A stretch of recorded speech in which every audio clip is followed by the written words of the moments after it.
औज़ुबिल्लाहिमिनश्शैतानिर्रजीम बिस्मिल्लाहिर्रहमानिर्रहीम। अल्लाह जल्ल शानहू दे नाम दे नाल अल्हम्दुलिल्लाहि रब्बिल आलमीन वल आक़िबतुल मुत्तकीन अस्सलातु वस्सलामु अला रसूलिल करीम। दोस्तों अस्सलामु अलैकुम। मैं डॉक्टर नसीर कालों CNP तो दोस्तों तुहानू सारिਆਂ ਨੂੰ पता ही आ कि पिछले 2-3 दिन तो मेरे प्यारे मुल्क पाकिस्तान मुल्क खुदादाद के अंदर की कुछ हो रहा। पूरा पाकिस्तान कंटेनर लगा लगा के इस तरह बंद किया गया जिस तरह खुदा न खास्ता किसी मुल्क ने हमला कर दिता और अपने दिफा वास्ते असी जिस तरह सन 65 के मोर्चे कढ़ के अगे टैंक खड़े करके उस तो बाद जनाब फौज की लाइन लगा के साडे मुहिबे वतन जड़े साडे शोहदा ने उन्होंने वो सलूक किया, वो सबूत दिता कि इस मुल्क वास्ते उन्होंने अपनी जान तक कुर्बान कर दी। लेकिन मैनू ये समझ नहीं आई उदों तो इंडिया ने हमला किया सी ते हुण ये क्यों इस तरह सब कुछ हो रहा कि पाकिस्तान नूं आपे ही ये गवर्नमेंट नलैक तरीन गवर्नमेंट जड़ी आ बजाते खुद उन्होंने यरगमाल बना के बैठी आ। साडे मरकजी जिहड़ा मुल्क का मरकज या वफाकी दारुखिलाफा और सूबाई दारुखिलाफा जिहड़ा लाहौर है, दोनों एक जगह तो नहीं, दोनों जगह तो ये हो रहा। दूसरे नंबर पर मैं बड़ा हैरान होना कभी कभी देख के कि बहुत सारे मुल्कों च कुछ होंदा वे इस तरह हमेशा हस्ब इख्तलाफ जी इतराज भी करती है, एहतजाज भी करती है। कभी इंडिया देखा कि इस तरह सलूक होंदा है हस्ब इख्तलाफ ना? कभी भी नहीं। किसी भी मुल्क के अंदर तुसीं देख लो, साडे बरतानिया की बड़ी पुरानी समझ जाता जमहूरीयत है, उत्थे देख लो, अमरीका के अंदर देख लो सदारती निज़ाम आ, बरतानिया के अंदर वजारती निज़ाम आ, पार्लीमानी निज़ाम आ, लेकिन किसी जगह पर इस तरह नहीं होंदा जिस तरह मेरे प्यारे मुल्क के अंदर हो रहा वे। मैनूं समझ नहीं आती कि आया पाकिस्तानी जड़े ने कोई गैर मुल्की ने? अगर पाकिस्तानी साडे इकट्ठे हो के कोई पार्टी नहीं छड़ दिओ, कोई भी बंदा, मैं इस गल नूं थोड़ा जिहा डिक्लेयर कर दियां, डिटेल कर दियां कि देखो जदों पहली हुकूमत सी, इस तो इमरान खान साहब की हुकूमत सी, उस दौर में भी इन्हां एहतजाज नहीं किए जिहड़े हुण हुकूमत च बैठे ने। सदर साहब की पार्टी ने, वजीर आजम साहब की पार्टी ने आए रोज एहतजाज करते, महंगाई हो गई, बड़ी महंगाई हो गई, महंगाई के नां ते आण के ना धरने भी दिते, इन्होंने एजिटेशन भी की, कराचियों चल के एहतजाज भी किया, लाहौरों चल के एहतजाज भी किया, लेकिन ओपन माहौल से किसी ने इन्होंने रोकिया। लेकिन हुण इन्होंने की सप लड़िया कि यह दूसरी पार्टी जदों आण के एहतजाज करना चाहती है, ये पूरे का पूरा मरकज बंद कर देंगे, जिद ये नहीं सोचते ये सिर्फ अपना दिफा नहीं कर रहे बल्कि मुल्क नूं तबाह कर रहे हैं, इस वास्ते कि मुल्क का जो रेपूटेशन सानू बाहर मिलनी आ वो बिल्कुल उल्ट मिलती आ कि जमहूरीयत या हटा दो, इतों जमहूरीयत का नाम लेना छड्ड दो कि जमहूरीयत का यह अफजन आ कि हर वो बंदा जिन्होंने कोई तकलीफ आ वो अपना एहतजाज रिकॉर्ड करवा सकता वा, लेकिन उहदे विच कोई तोड़ फोड़ कोई इस तरह का मामला नहीं होना चाहिए। और अक्सर देखा गया कि हुंदा भी नहीं, लेकिन शहरों के शहर बंद कर दिते जाते हैं, सारे रोड्स बंद कर दिते जाते हैं, गलियां मुहल्ले बंद कर दिते जाते हैं, गलियां के अंदर वड़ वड़ के जड़े हैं छोटे छोटे रस्ते वो भी बंद कर देते। खुदा का नाम जी, ये किहड़ी जमहूरीयत आ? ये कित्थों की जमहूरीयत आ गई आ?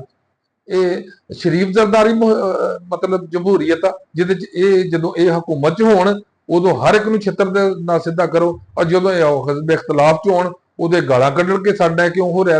अगर इस तरह होए तो नहीं, इस तरह नहीं होना चाहिए।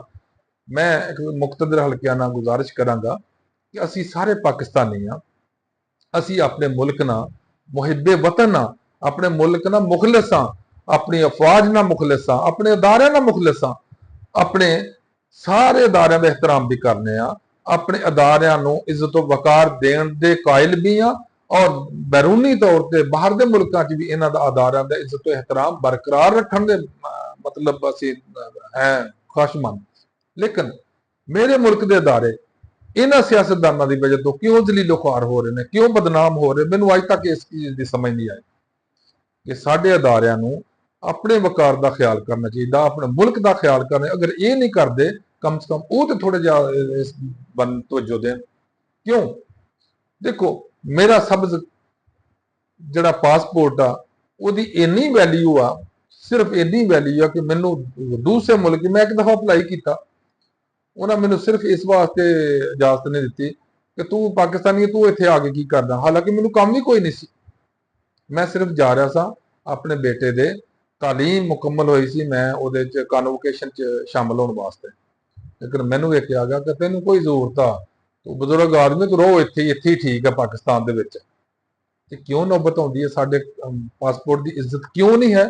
ਇਸ ਵਾਸਤੇ ਨਹੀਂ ਹੈ ਕਿ ਸਾਡੇ ਜਿਹੜੇ ਅਦਾਰੇ ਨੇ ਔਰ ਸਾਡੇ ਜਿਹੜੇ ਸਿਆਸਤਦਾਨ ਨੇ, ਇਹਨਾਂ ਨੇ ਮੁਲਕ ਦੇ ਵਕਾਰ ਨੂੰ ਨੁਕਸਾਨ ਪਹੁੰਚਾਇਆ, ਇਹਨਾਂ ਨੇ ਮੁਲਕ ਦੀ ਇੱਜ਼ਤ ਤੇ ਇਹਤਰਾਮ ਨੂੰ ਨੁਕਸਾਨ ਪਹੁੰਚਾਇਆ, ਜਿਹਦੀ ਵਜ੍ਹਾ ਤੋਂ ਸਾਡੇ ਬਾਹਰ ਦੇ ਲੋਕਾਂ 'ਚ, ਬਾਹਰ ਦੇ ਮੁਲਕਾਂ 'ਚ ਸਾਡਾ ਆਪਣਾ ਨਾ ਵਕਾਰ ਆ, ਨਾ ਇੱਜ਼ਤ ਤੇ ਇਹਤਰਾਮ ਆ। ਤੁਸੀਂ ਕਿਸੇ ਵੀ ਅਮਰੀਕਨ ਨੂੰ, ਕਿਸੇ ਵੀ ਜਰਮਨੀ ਦੇ ਨੂੰ, ਕਿਸੇ ਆਸਟ੍ਰੇਲੀਅਨ, ਕੈਨੇਡੀਅਨ, ਯੂਕੇ ਦੇ ਬੰਦੇ ਨੂੰ, ਈਵਨ ਕਿਸੇ ਮਸ਼ਰਕ ਵਸਤਾ ਦੇ ਕਿਸੇ ਮੁਲਕ ਨੂੰ ਬਸ਼ਿੰਦੇ ਨੂੰ ਤੁਸੀਂ ਇਸ ਤਰ੍ਹਾਂ ਕਰਕੇ ਦੇਖੋ, ਇੱਥੇ ਕਿਸੇ ਨਾਲ ਕੋਈ ਥੋੜਾ ਜਿਹਾ ਵੀ ਬਦਤਮੀਜ਼ੀ ਕਰਕੇ ਦੇਖੋ, ਅਗਲੇ ਤੁਹਾਡੇ ਨੱਕ ਮੂੰਹ ਬੰਦ ਕਰ ਦੇਣਗੇ।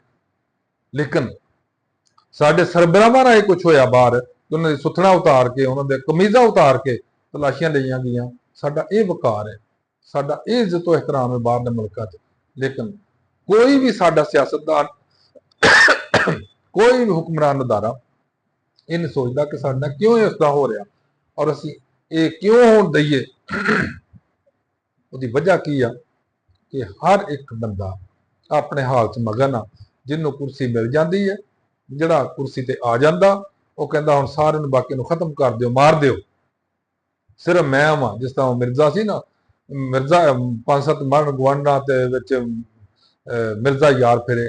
ਇਹ ਸਭ ਮਿਰਜ਼ਾ ਬਣਨਾ ਚਾਹੁੰਦੇ, ਲੇਕਿਨ ਇਹ ਅੱਛੀ ਗੱਲ ਨਹੀਂ ਹੈ। ਜਾਂ ਜਮਹੂਰੀਅਤ ਖਤਮ ਕਰ ਦਿਓ, ਇੱਥੇ ਬਾਦਸ਼ਾਹਤ ਕਾਇਮ ਕਰ ਲਓ ਕਿ ਨਵਾਜ਼ ਸ਼ਰੀਫ ਸਾਹਿਬ ਗਏ ਨੇ, ਉਹਨਾਂ ਦਾ ਬੇਟਾ ਜਾਂ ਬੇਟੀ ਆ ਜੇ, ਉਹ ਜਾਣਗੇ, ਉਹਨਾਂ ਦੀ ਅੱਗੇ ਨਸਲ ਆ ਜੇ, ਜਿਸ ਤਰ੍ਹਾਂ ਕਰ ਰਹੇ ਨੇ। ਜ਼ਰਦਾਰੀ ਸਾਹਿਬ ਗਏ ਨੇ, ਉਹਨਾਂ ਦਾ ਬੇਟਾ ਆ ਗਿਆ, ਕੋਸ਼ਿਸ਼ ਵੀ ਹੋ ਰਹੀ ਆ ਕਿ ਵਜ਼ੀਰਾਂ ਨੂੰ ਬਣਾ ਲਿਓ। ਖੁਦਾ ਦੇ ਬੰਦੇ ਹੋ, ਜਾਂ ਜਮਹੂਰੀਅਤ ਦਾ ਲਬਾਦਾ ਤਾਰ ਦਿਓ ਤੇ ਜਾਂ ਜਮਹੂਰੀਅਤ ਨੂੰ ਫਾਲੋ ਕਰੋ। ਇਹ ਕਿਹੜਾ ਕੰਮ ਆ? ਦੂਸਰੇ ਨੰਬਰ ਤੇ एहतजाज हर बंदे का हक है, लेकिन पुरअमन एहतजाज होना चाहिए।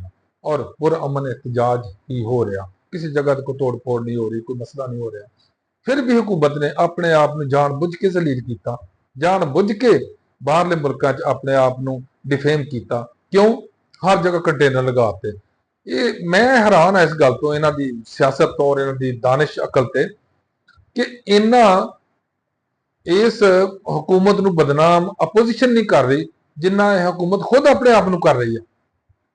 पता नहीं इन्हां दा सबक देने वाला कौन है, पता नहीं इन्हां दा सियासतदानां नूं कौन ये समझाउंदा या कौन ये पढ़ाउंदा कि तुसीं इस तरह करी जाओ। ਉਹ खुदा दे बंदे हो, तुसीं अपनी जात वास्ते अगर तुसीं आप जलील होना चाहते हो तो कम से कम मुल्क नूं तो जलील ना होण दिओ, मुल्क की इज्जत दा वकार दा ख्याल करो। इस वास्ते मेरी तमाम मुकतदर हल्कियाना गुजारिश है, इनकलूडिंग तमाम सियासी पार्टियां, इनकलूडिंग तमाम अदारे, खुदा दा ना जे मेरी इज्जत सिर्फ पाकिस्तान की इज्जत दे नाल, मेरी इज्जत मेरे मुल्क के एहतराम दे नाल, मेरा एहतराम मेरे मुल्क की बड़ाई दे नाल आ। अगर मेरे मुल्क की बाहर इज्जत नहीं है, मेरे मुल्क की बाहर एहतराम नहीं है, मेरे मुल्क नूं कोई बाहर उन्होंने कोई वैल्यू नहीं है, तो मेरी वैल्यू कादी हो सकती है। दूसरे नंबर पे मंग मंग के इस कौम ने इकट्ठे कर करके जिन्हें भी किया मुल्क नूं कढ़ना इस मसले चों कि मंगण तो असीं जान छुड़ाई है। असीं हकीकत जे बड़े असीं अपनी तनख्वाहां चों पैसे दिंदे रहे हैं कि साडा मुल्क इस क्राइसिस चों निकल जाए, लेकिन वो भी खा पी गए। फिर ਜਿਹੜੇ पैसे ਲੈਂਦੇ ਨੇ, ਹੁਣ 7 अरब डॉलर सुनिया आ गया ਤੇ ਮੌਜਾਂ ਹਕੂਮਤ ਦੀਆਂ ਹੋਣੀਆਂ ਨੇ। ਜਿਹੜੇ ਹਕੂਮਤ 'ਚ ਬੈਠੇ ਨੇ, ਇਹਨਾਂ ਨਵੀਆਂ ਗੱਡੀਆਂ ਖਰੀਦ ਲੈਣੀਆਂ ਨੇ, ਆਪਣੇ ਨਵੇਂ ਪ੍ਰੋਟੋਕੋਲ ਲੈ ਲੈਣੇ ਆ, ਵਾਈਟ ਵਾਸ਼ਿੰਗ ਕਰਵਾ ਲੈਣੇ ਆ, ਕਰੋੜਾਂ ਰੁਪਇਆ, ਲੱਖਾਂ ਰੁਪਇਆ, ਅਰਬਾਂ ਰੁਪਇਆ ਉੱਤੇ ਜ਼ਾਇਆ ਕਰ ਦੇਣਾ। ਤੇ ਉਹ ਕਿਹਦੇ ਤੇ ਆ? ਉਹ ਕਰਜ਼ਾ ਸਾਰਾ ਮੇਰੇ ਤੇ ਔਰ ਮੇਰੇ ਪਾਕਿਸਤਾਨੀਆਂ ਸਾਰਿਆਂ ਤੇ। ਜਿਨ੍ਹਾਂ ਨੇ ਪੈਸਾ ਕੋਈ ਨਹੀਂ ਦੇਣਾ, ਟੈਕਸ ਕੋਈ ਨਹੀਂ ਦੇਣਾ, ਉਹ ਮੌਜਾਂ ਕਰ ਰਹੇ ਨੇ। ਜਿਹੜੇ ਟੈਕਸ ਦੇ ਨੇ ਉਹ ਕ੍ਰਾਈਸਿਸ 'ਚ ਫਸੇ ਨੇ। ਦੇਖੋ ਨਾ, ਅਸੀਂ एडे एडे ਵੱਡੇ सोलर सिस्टम भी लगा के देखे ने, फिर 40-50 रुपया साडा बिल आ रहा। क्यों बिल आ रहा? हालांकि साडा सारा दिन सोलर ते चलदा, असीं चलाउने की आ? सिर्फ पक्खे या कदी लाइट चला लेने आ दिन। रात नूं वैसे भी कोई साडा खर्चे नहीं हुंदे, सोना ही हुंदा सिर्फ। लेकिन बिल कितना आ रहा? 30-40 हज़ार रुपया बिल आ रहा। सानूं ओह देना मुश्किल होया। ये करोड़ां रुपए की बिजली खा जाते हैं, करोड़ां रुपए का पेट्रोल खा जाते हैं, करोड़ रुपए की गैस खा जाते हैं। कोई पुछण गिछण वाला नहीं किसी ने। खुदा दे बंदे हो, तुसीं जो कुछ अज कर रहे हो, जो कुछ अज बीजन डे हो, ਔਰ ਜਦੋਂ ਤੁਹਾਡੇ ਇਹੀ ਦੰਦਾਂ 'ਚ ਆ ਕੇ ਵੱਜਣੀਆਂ ਨੇ, ਇਹੀ ਤੁਹਾਨੂੰ ਚੱਬਣੀਆਂ ਪੈਣੀਆਂ ਨੇ, ਇਹੀ ਤੁਹਾਨੂੰ ਭੁਗਤਣਾ ਪੈਣਾ, ਫਿਰ ਤੁਸੀਂ ਸਾਰਿਆਂ ਨੂੰ ਰੋਣਾ ਕਿ ਸਾਡੇ ਨਾਲ ਕਿਉਂ ਹੋ ਰਿਹਾ। ਇਸ ਵਾਸਤੇ ਅੱਜ ਵੀ ਸਮਝ ਜਾਓ ਕਿ ਉਹ ਕੁਛ ਅੱਜ ਕਰੋ ਜੋ ਤੁਸੀਂ ਕੱਲ ਨੂੰ ਫੇਸ ਕਰ ਸਕਦੇ ਹੋ। ਮੈਂ ਤੇ ਇੱਕ ਜਾਣਦਾ ਬੜਾ ਇੱਕ ਜ਼ਮੀਰ ਦਾ ਕੈਦੀ ਹੈ ਹਰ ਇਨਸਾਨ, ਕਿ ਜ਼ਮੀਰ ਦੇ ਅੰਦਰ ਇਹ ਚੀਜ਼ ਮੌਜੂਦ ਆ ਕਿ ਮੈਂ ਕਿਸੇ ਦਾ ਬੁਰਾ ਨਹੀਂ ਕਰਾਂ। ਅਗਰ ਮੈਂ ਬੁਰਾ ਕਰਾਂਗਾ ਤੇ ਮੈਨੂੰ ਇਹ ਪਤਾ ਹੋਣਾ ਚਾਹੀਦਾ ਕਿ ਮੈਂ ਕੱਲ ਨੂੰ ਇਹ ਭੁਗਤਣਾ ਮੈਂ, ਕੱਲ ਨੂੰ ਮੈਂ ਇਹਦਾ ਜਵਾਬ ਦੇਣਾ ਮੈਂ। ਅਗਰ ਤੁਸੀਂ ਅੱਜ ਜ਼ਿਆਦਤੀ ਕਿਸੇ ਨਾਲ ਕਰਦੇ ਹੋ, ਤਿਆਰ ਹੋ ਜਾਓ ਕਿ ਕੱਲ ਨੂੰ ਤੁਹਾਡੇ ਨਾਲ ਜ਼ਿਆਦਤੀ ਹੋਏਗੀ। ਅੱਜ ਤੁਸੀਂ ਜੋ ਕਿਸੇ ਨਾਲ ਬੀਜ ਰਹੇ ਹੋ ਕਿਸੇ ਦੇ ਖਿਲਾਫ, ਕੱਲ ਨੂੰ ਤੁਹਾਡਾ ਜ਼ਰੂਰ ਹੋਣਾ ਵੇ। ਕਿਉਂ ਇਸ ਚੀਜ਼ ਨੂੰ ਭੁੱਲ ਜਾਂਦੇ ਹੋ? ਇਸ ਵਾਸਤੇ ਅੱਲਾਹ ਤਾਲਾ ਤੁਹਾਨੂੰ ਸਭ ਨੂੰ ਹਦਾਇਤ ਦੇ, ਅੱਲਾਹ ਤਾਲਾ ਸਾਨੂੰ ਵੀ ਹਦਾਇਤ ਦੇ। ਅੱਲਾਹ ਹਿਫਾਜ਼ਤ ਫਰਮਾਏ ਸਾਡੀ। ਅਸਲਾਮੁ ਅਲੈਕੁਮ। ਅੱਲਾਹੁ